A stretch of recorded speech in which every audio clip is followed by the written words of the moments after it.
If you ask most Americans what they think about Filipinos, you'll probably hear the same answers over and over. They're friendly, hardworking, amazing nurses, and incredible cooks. And while all of that is true, that's not the whole story.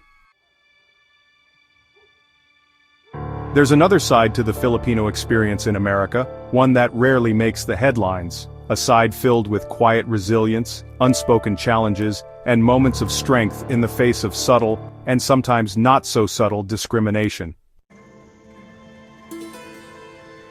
Today, we're going to explore that side, not to dwell on the negative, but to tell the fuller truth. Because only when you see the whole picture can you truly appreciate the pride, the power, and the perseverance of the Filipino-American community.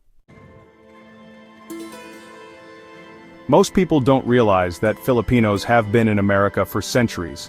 The very first recorded Filipinos arrived in the mid-1500s, not in California or New York, but in Louisiana.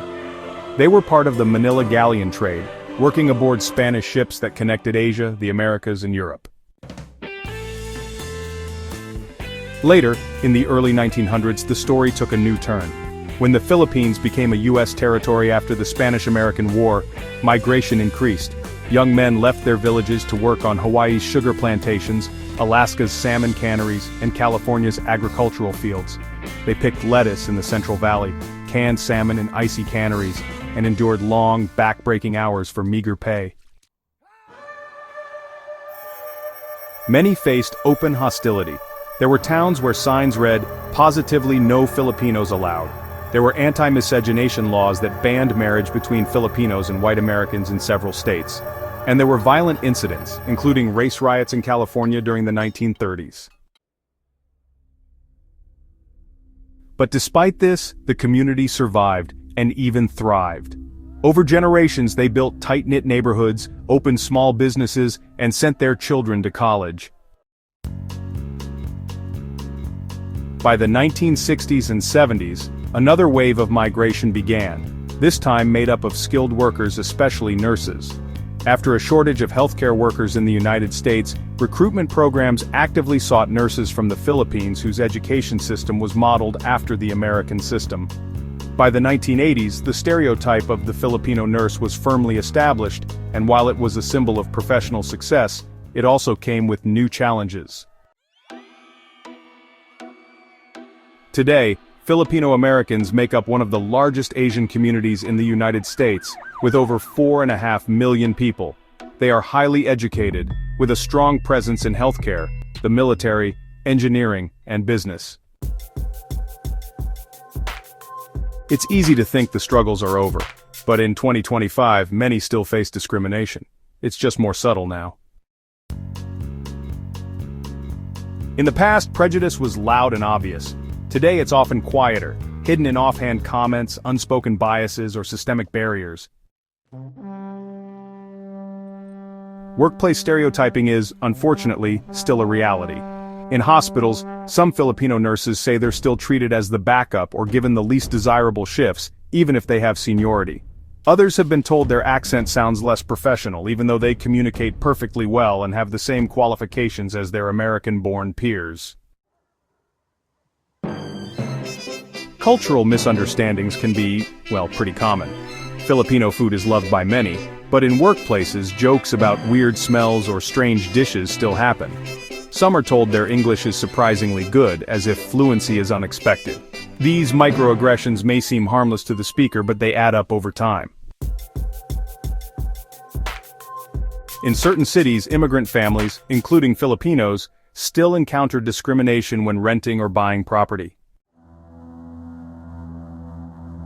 Filipinos are everywhere in the workforce, but they're still rare in top executive positions, government leadership, or boardrooms. Despite their high rates of education and professional success, a bamboo ceiling still exists. In 2020, COVID-19 brought a different kind of challenge. Anti-Asian hate crimes spiked across the United States. Filipino-Americans, especially those in healthcare, found themselves in a strange position. On one hand, they were frontline heroes, working long hours to save lives. On the other, they were targets of verbal abuse and in some cases, physical attacks. One nurse in New York recalled being called a racial slur while walking home after a 12-hour shift. "I had my scrubs on," she said. "They could see I was a nurse, and still, they saw me as the enemy." This was honestly heartbreaking, but it also ignited a fire within the community. If there's one thing that defines Filipino culture, it's Bayanihan, the spirit of communal unity and helping one another. During the pandemic, Filipino organizations across the United States mobilized. They delivered groceries to elderly kababayan who were afraid to leave home. They raised funds for healthcare workers who fell ill. And they organized cultural festivals online so that traditions could live on even in isolation. So consider the story of Maria, a nurse in Texas. She came to the United States back in 2010, and she quickly became known in her hospital for her expertise in emergency care. But when promotions came up, she was passed over 3 times in favor of less experienced colleagues. Instead of giving up, she went ahead and enrolled in leadership courses, earned a master's degree, and even started mentoring younger nurses. Or well, take the story of Daniel, a second-generation Filipino in Chicago. Growing up, he felt embarrassed to bring adobo or pancit to school because honestly, classmates made fun of the smell. Today he runs a successful Filipino restaurant, proudly serving those same dishes. And honestly, they're always sold out. The community's progress isn't happening by accident. It's really the result of deliberate action in 3 key areas. First, representation. More Filipino-Americans are running for public office, becoming news anchors, and taking leadership roles in companies. They are breaking the mold of what success looks like for immigrants. Second, cultural pride.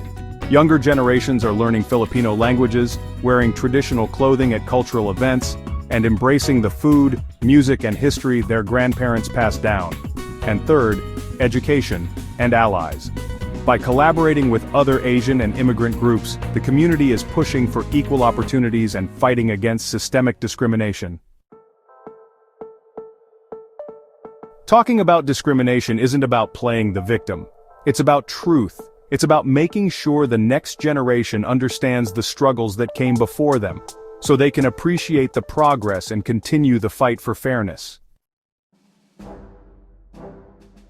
The Filipino-American community is one of the fastest growing and most successful immigrant groups in the United States. But that success didn't come easy. It came through sacrifice, resilience, and an unshakable sense of identity. And that identity is what will carry the community forward. So to every Filipino in America, whether you've experienced discrimination or not, know this. Your story matters, your voice matters, and you are part of a legacy that stretches back hundreds of years. This is not just about surviving in a new land. It's about thriving, shaping the culture around you, and leaving it better than you found it. The road isn't perfect, but the Filipino spirit, the same one that carried those first sailors to Louisiana, that fed workers in the fields, that built hospitals, that stood strong through a pandemic, will never fade. The question now is, what will you do to carry that legacy forward?